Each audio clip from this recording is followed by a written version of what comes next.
ಶಿವಾಯ. ಏನಕ್ಕೆ ರಾತ್ರಿ ವೀಡಿಯೋ ಮಾಡಿದ್ದು, ನಿದ್ದೆ ಬರ್ತಾಯಿಲ್ಲ ಅಂದ್ಬಿಟ್ಟಲ್ಲ ವೀಡಿಯೋ ಮಾಡಿದ್ದು, ಓಕೆನಾ. ಒಂದು ನಿದ್ದೆ ಏನಕ್ಕೆ ಬರ್ತಾಯಿಲ್ಲ ಅಂದರೆ ಅನ್ಯಾಯ, ಎಲ್ಲ ಕಡೆ ಅನ್ಯಾಯ ನಡೀತಾಯಿದ್ರು, ಯಾರಿಗೂ ನ್ಯಾಯ ಸಿಕ್ಕದಿರ, ಓದೋಕ್ಕೆ, ತಿನ್ನೋಕ್ಕೆ, ಬದುಕೋಕ್ಕೆ ಎಲ್ಲೂ ಜಾಗ ಇಲ್ದಿರ ಧರ್ಮನ ಅಡ್ಡ ಇಟ್ಕೊಂಡು ನಾಟಕ ಮಾಡೋರಿಗೆ ಹೇಳ್ತಾರದು. ನಾನು ಎಲ್ಲರೂ ಕೇಳ್ಬೋದು, ಏನು ಇವ್ನು ಇಷ್ಟೊಂದು ಮಾತಾಡ್ತಾನೆ, ಇವ್ನು ಏನಕ್ಕೆ ಬ್ಯಾಕ್ಗ್ರೌಂಡ್ ಐತೆ, ಏನು ಬ್ಯಾಕ್ಗ್ರೌಂಡ್ ಐತೆ ಅಂತ ಕೇಳ್ಬೋದಲ್ವಾ.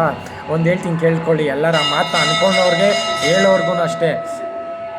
ಇಂಡಿಯಾದಲ್ಲಿ ಪ್ರೈಮ್ ಮಿನಿಸ್ಟರ್ನ ಕೇಳಿ, ಪ್ರೆಸಿಡೆಂಟ್ ಹತ್ರ ಅವಾರ್ಡ್ ತೊಗೊಂಡಿರೋರು ಹೆಸರಲ್ಲಿ ಇರುತ್ತೆ ಅಮೃತ ರಾಜ್ ಅಂದ್ಬಿಟ್ಟು.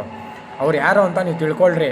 PM ನರೇಂದ್ರ ಮೋದಿನೇ ಕೇಳ್ರಿ. ನಾನೇ ಕೇಳ್ತೇನೆ ನರೇಂದ್ರ ಮೋದಿನ, ಏನು ಹೇಳ್ರಿ ಅಮೃತ ರಾಜ್ ಅಂದರೆ ಯಾರು ಅಂತ, ಆಯಿತಾ. ಇನ್ನೊಂದು DK ಶಿವಕುಮಾರ್ ಅವ್ರಿಗೆ ಕೇಳ್ತಾ ಇದ್ದೀನಿ. ಕರ್ನಾಟಕದಲ್ಲಿ ಎಷ್ಟು ರಾಜಕೀಯ ಸಂಘಗಳಿದ್ದಾವೋ, ಎಷ್ಟು ಪಕ್ಷಗಳಿದ್ದಾವೋ ಅವ್ರಿಗೆಲ್ಲ ಕೇಳ್ತಾ ಇದ್ದೀನಿ, ಓಕೆನಾ. ಮಾಣಿಕ್ಯಂ ಮೊದಲಿಯಾರ್ ಅಂದರೆ ಯಾರು ಅಂತ ಗೊತ್ತಾ ನಿಮಗೆಲ್ಲ? ಆಯಿತು, ಅದು ಬಿಡಿ. ದೇನಹಳ್ಳಿ ತಾಲೂಕಲ್ಲೇ ಆಗಲಿ ಎಲ್ಲೇ ಆಗಲಿ ನೀಲಮೇಘಂ ಅಂದರೆ ಯಾರು ಅಂತ ಗೊತ್ತಾ? ಆಯಿತಾ. ಅವರೆಲ್ಲ ಏನೇನು ಮಾಡಿದ್ದಾರೆ ಜನಗಳಿಗೋಸ್ಕರ, ಆಯಿತಾ. ಅದನ್ನು ತಿಳ್ಕೊಳ್ರಿ, ಆಮೇಲೆ ಹೇಳ್ರಿ ನನ್ನ ಬ್ಯಾಕ್ಗ್ರೌಂಡ್ ಏನನ್ನೋದು. ಏನು ಹೇಳ್ರಿ, ನರೇಂದ್ರ ಮೋದಿನ ಕೇಳ್ರಿ ಅಮೃತ ರಾಜ್ ಯಾರು ಅಂತ, ಓಕೆನಾ. ಇನ್ನೊಂದು ಕರ್ನಾಟಕದಲ್ಲಿ ಎಲ್ಲ ರಾಜಕೀಯ ಪಕ್ಷಗಳೈತಲ್ಲ ಅವ್ರಿಗೆಲ್ಲ ಮಾಣಿಕ್ಯಂ ಮೊದಲಿಯಾರ್ ಅಂದರೆ ಯಾರು ಅಂತ ಕೇಳ್ರಿ, ಆಯಿತಾ. ಇಲ್ಲ ಅವರೇ ಹೇಳಲಿ, ಎಲ್ಲ ಪಕ್ಷದವ್ರು ಎಲ್ಲರಿಗೂ ಚಾಲೆಂಜ್. ಯಾಕಂದ್ರೆ ನಮ್ಮ CM DK ಶಿವಕುಮಾರ್ ಅವ್ರಿಗೂ, ವಿರೋಧ ಪಕ್ಷಗಳಿರೋರ್ಗೆ ಎಲ್ಲರಿಗೂ ಒಂದೇ ಚಾಲೆಂಜು. ಈ ಹೆಸ್ರುಗಳು ದೇನಹಳ್ಳಿನಲ್ಲಿ ನೀಲಮೇಘಂ ಅಂದರೆ ಯಾರು ಅಂತ ತಿಳ್ಕೊಳ್ರಿ. ಕರ್ನಾಟಕದಲ್ಲಿರೋರು, ನಮ್ಮ ದೇನಹಳ್ಳಿನಲ್ಲಿರೋರು. ನಾವು ಇಷ್ಟು ಹೆಸ್ರುಗಳು ಹೇಳಿದ್ನಲ್ಲ, ಅದೇ ನನ್ನ ಬ್ಯಾಕ್ಗ್ರೌಂಡ್. ಏನೇ ಎಲ್ಲರೂ ಹೇಳ್ತಾರೆ ಆಸ್ತಿನೇ ನನ್ನ ಬ್ಯಾಕ್ಗ್ರೌಂಡ್ ಅಲ್ಲ, ಈ ಹೆಸ್ರೇ ರೀ ಬ್ಯಾಕ್ಗ್ರೌಂಡು. ಆ ಹೆಸ್ರನ್ನ ಇನ್ನೊಂದು ಲೆವೆಲ್ಗೆ, ಇನ್ನೊಂದು ಜನ್ರೇಷನ್ಗೆ ತೊಗೊಂಡೋಗಿ ಕೊಡೋದೇ ನಮ್ಮ ಕರ್ತವ್ಯ ಅಲ್ವಾ, ಮಕ್ಕಳ ಕರ್ತವ್ಯ.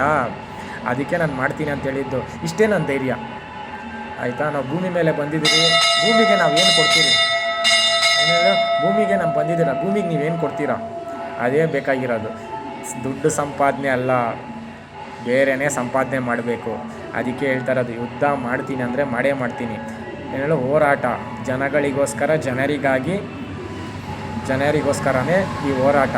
ಏನು ಗೊತ್ತಾ, ಎಲ್ಲರೂ ಚೆನ್ನಾಗಿರಬೇಕು. ಎಲ್ಲರೂ ಈ ಹೆಸ್ರುಗಳೆಲ್ಲ ಕೇಳ್ಕೊಂಬರ್ರಿ. ಹುಚ್ಚುನ್ ಥರ ಅಲ್ಲ ನಾನು ಮಾತಾಡೋಲ್ಲ. ಈ ಹೆಸ್ರು ಏನಂತ ತಿಳ್ಕೊಂಡು ಆಮೇಲೆ ಮಾತಾಡ್ರಿ. ನಾನು ಇಷ್ಟೊತ್ತು ಹೆಸ್ರು ಹೇಳಿದ್ನಲ್ವಾ, ಅದಕ್ಕೆ ಬೆಳಗ್ಗೆ ರಾತ್ರಿಯಿಂದ 6ನೇ ವಿಡಿಯೋ 7ನೇ ವಿಡಿಯೋ ಆಗ್ತಾಯಿರೋದು. ಬೆಳಗ್ಗೆ ದೇವ್ರ ಮುಂದೆನೂ ನಿಮಗೆ ಆಣೆ ಮಾಡಿ ಹೇಳ್ಬಿಟ್ಟೆ, ನಾನು ಧರ್ಮದ ಪರನೇ ಹೋರಾಡೋದು, ಅನ್ಯಾಯದ ವಿರುದ್ಧನೇ ಓಡೋದು, ನ್ಯಾಯದ ಪರನೇ ಹೋರಾಡೋದು, ಆಯ್ತಾನಾ. ಧರ್ಮನ ಗೆಲ್ಸ್ತೀನಿ, ಅಧರ್ಮನ ಸೋಲಿಸ್ತೀನಿ, ನ್ಯಾಯನ ಗೆಲ್ಸ್ತೀನಿ, ಅನ್ಯಾಯನ ಓಡಿಸ್ತೀನಿ. ಇದು ಜನಗಳಿಗೆ ಪ್ರೀತಿನ ವಿಶ್ವಾಸನ ಕೊಡ್ತೀನಿ. ದುಡ್ಡಿ ಬದುಕಬೇಕು, ದುಡ್ಡು ಬೇಕೇ ಬೇಕು ಮನುಷ್ಯನಿಗೆ. ಆದರೆ ಧರ್ಮನ ಬಿಡಬಾರ್ದು, ದುಡ್ಡಿಗೋಸ್ಕರ ಧರ್ಮನ ವ್ಯಾಪಾರ ಮಾಡಬಾರ್ದು.